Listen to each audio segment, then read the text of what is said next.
Hello students, स्वागत है आप सभी का यूजीसी नेट गुरुकुल के इस ऑनलाइन प्लेटफॉर्म पर। स्टूडेंट्स, आज का सेशन काफ़ी शानदार होने वाला है, जानदार होने वाला है। यदि आप चैनल पे फर्स्ट टाइम विजिट कर रहे हैं या इस सेशन में फर्स्ट टाइम आए हैं तो आप लोग चैनल को एक बार सब्सक्राइब कर लीजिए ताकि आने वाली अपडेट्स आप लोगों को रेगुलर मिलती रहें। जैसा कि आप लोग जानते हैं कि आज का जो वीडियो है वो काफ़ी स्टूडेंट्स के जो क्वेश्चंस थे, ऐसे स्टूडेंट्स जिन्होंने अभी 12th पास किया है या ग्रेजुएशन किया है, तो उनका एक क्वेश्चन था कि how to become assistant professor, कि असिस्टेंट प्रोफेसर कैसे बने। तो आज के इस सेशन में हम बात करेंगे कि असिस्टेंट प्रोफेसर बनने के लिए आप लोगों का मिनिमम एजुकेशन क्राइटेरिया या क्वालिफिकेशन क्या होनी चाहिए। इसके अतिरिक्त आप लोगों के पास क्या ऐसा क्वालिफिकेशन डिग्री होनी चाहिए जिसके लिए आप असिस्टेंट प्रोफेसर के लिए एलिजिबल हो सकते हैं। और यदि आप एलिजिबल हैं तो उसके बाद कौन असिस्टेंट प्रोफेसर बनाने के लिए एग्ज़ाम कंडक्ट करवाता है या इंटरव्यू बेसिस पे होता है, और इसमें प्रमोशन के क्या क्या चांसेस होते हैं और जो सैलरी है वो क्या होती है। तो ये सब अपन इस वीडियो के माध्यम से चर्चा करेंगे, तो इसलिए बहुत शानदार सेशन है। वीडियो के साथ अंत तक बने हुए रहना है। कंप्लीट डिटेल लेकर आए हैं हम आज के वीडियो में। तो चलिए शुरुआत करते हैं कि एक असिस्टेंट प्रोफेसर बनने की जर्नी जर्नी कैसे स्टार्ट होती है। तो देखिए, अगर मैं आपको शुरुआत से इस पे चर्चा करूंगा कि हम चर्चा कर लेते हैं जैसे आप लोगों की 12th क्लास से, फिर 12th करने के बाद आप जो है बीए, बीकॉम या बीएससी करते हैं, और इसके बाद आप करते हैं एमए। तो ये देखिए, ये सभी स्टूडेंट्स के साथ नॉर्मल आप लोगों की जो क्वालिफिकेशन है आज के समय हर स्टूडेंट इसको करता है।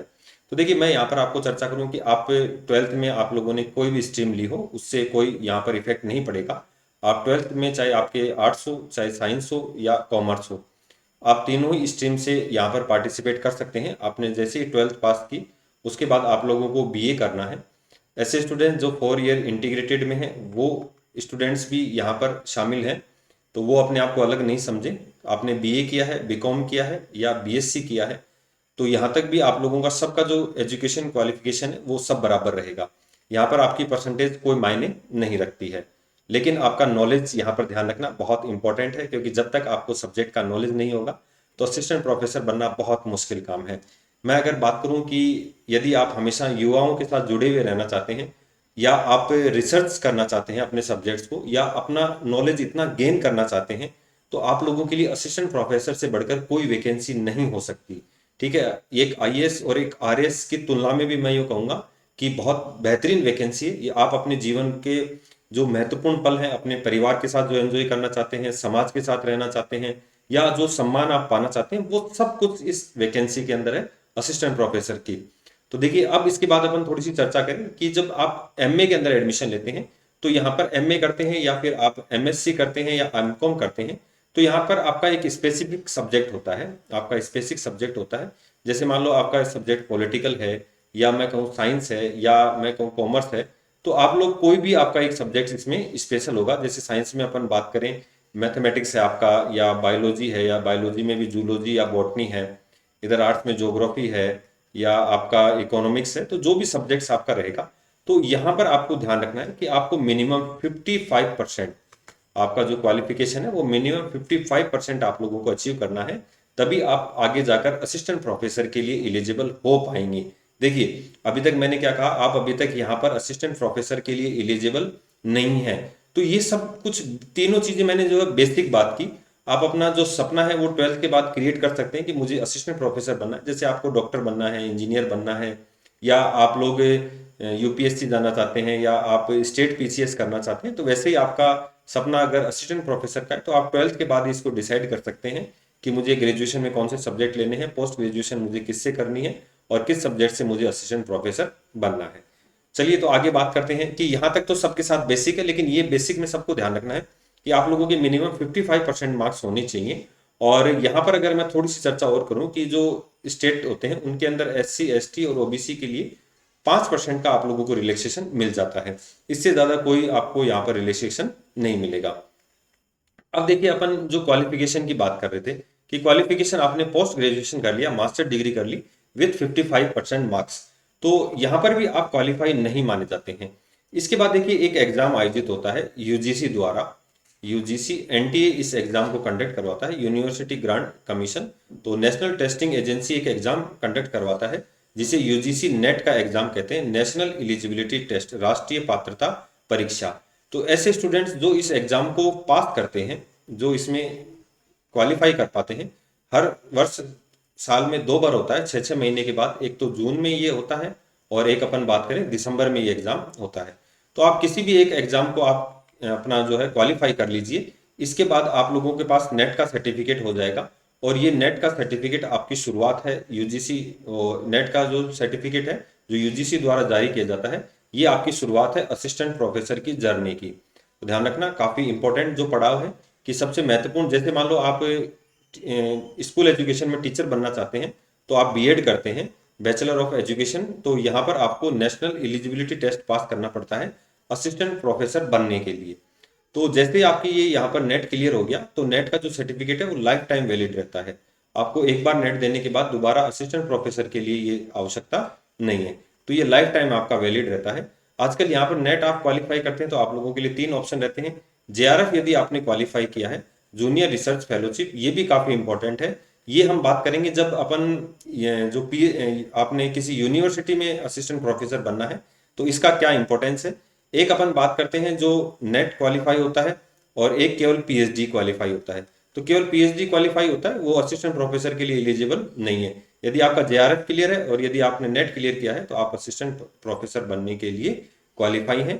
यहाँ पर जेआरएफ जो होता है वो आपका जूनियर रिसर्च फेलोशिप होता है, जिसके तहत आप यदि पीएचडी में एडमिशन लेते हैं तो आप लोगों को स्कॉलरशिप मिलती है। तो ये 35,000 से लेकर और 45,000 रुपए तक आप लोगों के लिए स्कॉलरशिप अवेलेबल रहती है। तो ये अपनी क्वालिफिकेशन थी। फिर अपन बात करें जो एलिजिबिलिटी है वो कहाँ तक क्या है और कैसे ये एग्जाम होता है, कौन कंडक्ट करवाता है। तो वैसे एलिजिबिलिटी की अपन ने बात कर ली, आपके पास मास्टर डिग्री होनी चाहिए विथ 55% मार्क्स, प्लस आपके पास नेट होना चाहिए, आपके पास नेट होना चाहिए।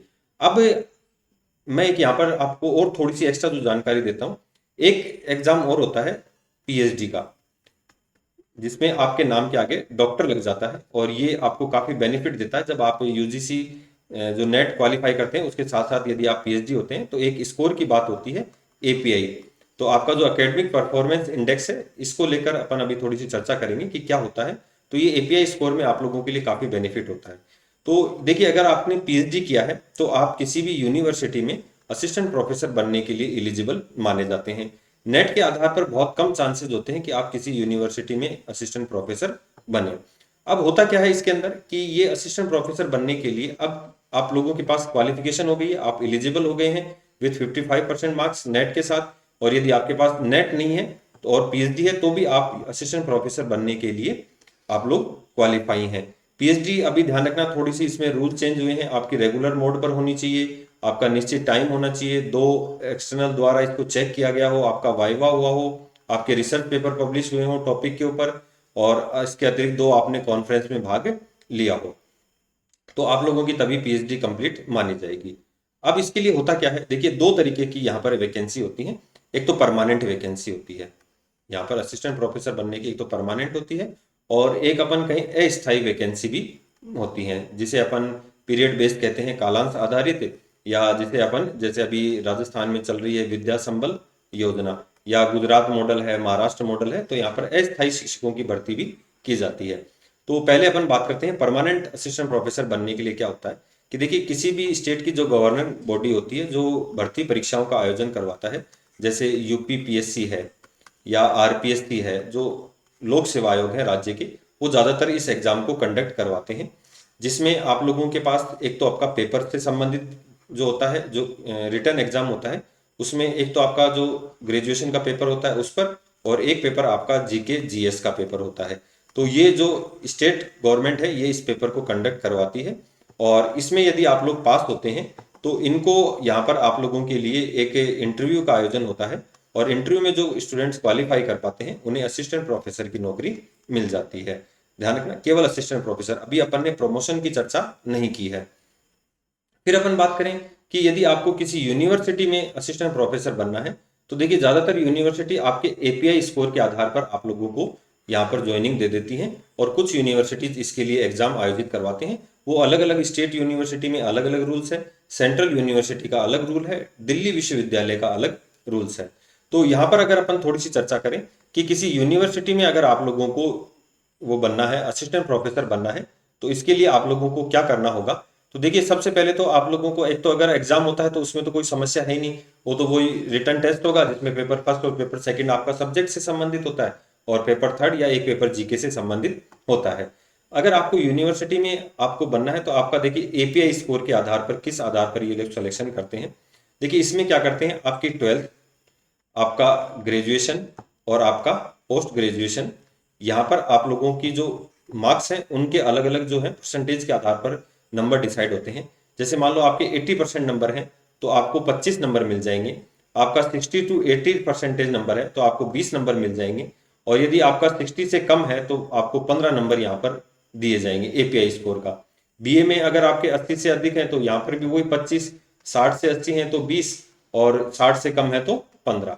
अब यहाँ ग्रेजुएशन में अपन बात करें, पोस्ट ग्रेजुएशन में तो 80% है तो यहाँ पर भी 25 और यहाँ पर 20, और यहाँ पर यदि आपके 55% है तो आपको 15 नंबर या 10 नंबर जो भी है आप लोगों को यहाँ पर दिए जाएंगे। फिर अपन बात करें यदि आपने पीएचडी किया है तो पीएचडी किया है तो 25 से 30 नंबर आप लोग यहाँ पर मिल जाते हैं। आपने एमफिल किया है तो 5 से 7 नंबर एमफिल के।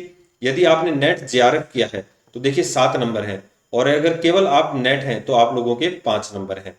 और इसके अलावा यदि आपने वर्क्स एक्सपीरियंस है आप लोगों को तो 2 × 5, प्रत्येक ईयर के 2 नंबर मिलते हैं, 5 साल का अधिकतम, तो 10 नंबर ये हो गए।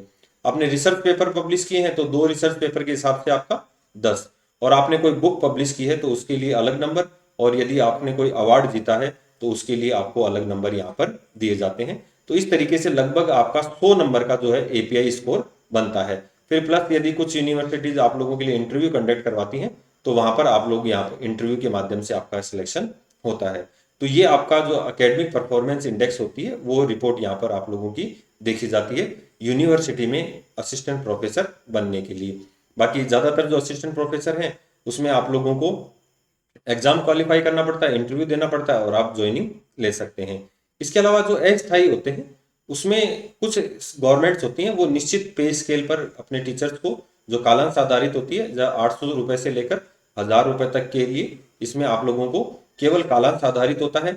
इसमें भी आपका एपीआई स्कोर बनता है और उस एपीआई स्कोर के आधार पर जो टॉप मोस्ट जो होता है जिसका फर्स्ट रैंक होता है पहले उसको कॉल किया जाता है, अगर ये ज्वाइनिंग नहीं करेगा तो सेकंड नंबर के व्यक्ति को कॉल किया जाएगा।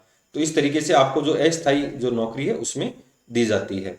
अगर हम बात करें कि इसकी जो सैलरी होती है तो सैलरी ध्यान रखना कि ये 57,000 रुपए का जो पे ग्रेड है उसमें लागू होता है।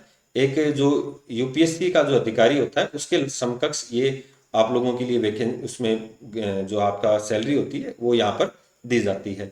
अब अगर मैं बात करूं कि इसमें आप लोगों को जो 1 लाख से प्लस आप लोगों की यहाँ पर सैलरी बनती है एक असिस्टेंट प्रोफेसर की।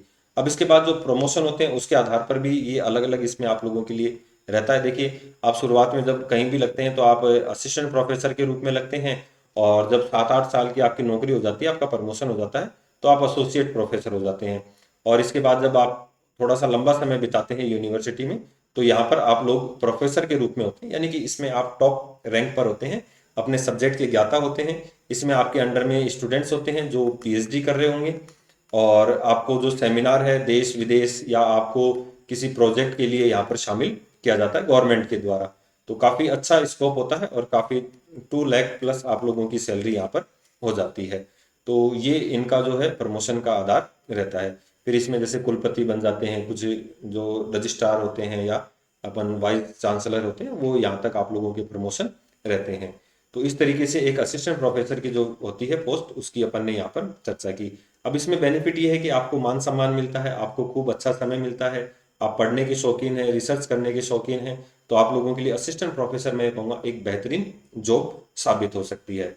लेकिन इसमें थोड़ा सा चैलेंजेस भी हैं आप लोगों के लिए कि एक तो जो असिस्टेंट प्रोफेसर की, जैसे आप यूपीएससी की बात करोगे, आरपीएससी की बात करोगे, आरएएस की परीक्षाओं की बात करेंगे, या जो आईएएस की एग्जाम है वो साल में एक बार जरूर कंडक्ट हो जाती है। कम से कम यूपीएससी के एग्जाम तो साल में एक बार कंडक्ट जरूर हो जाते हैं। लेकिन जो असिस्टेंट प्रोफेसर की वैकेंसी है उसमें 2 साल भी लग जाते हैं, 5 साल तक भी लग जाते हैं। फिर वैकेंसीज आती हैं वो कम होती हैं और स्टूडेंट्स की संख्या ज़्यादा होती है।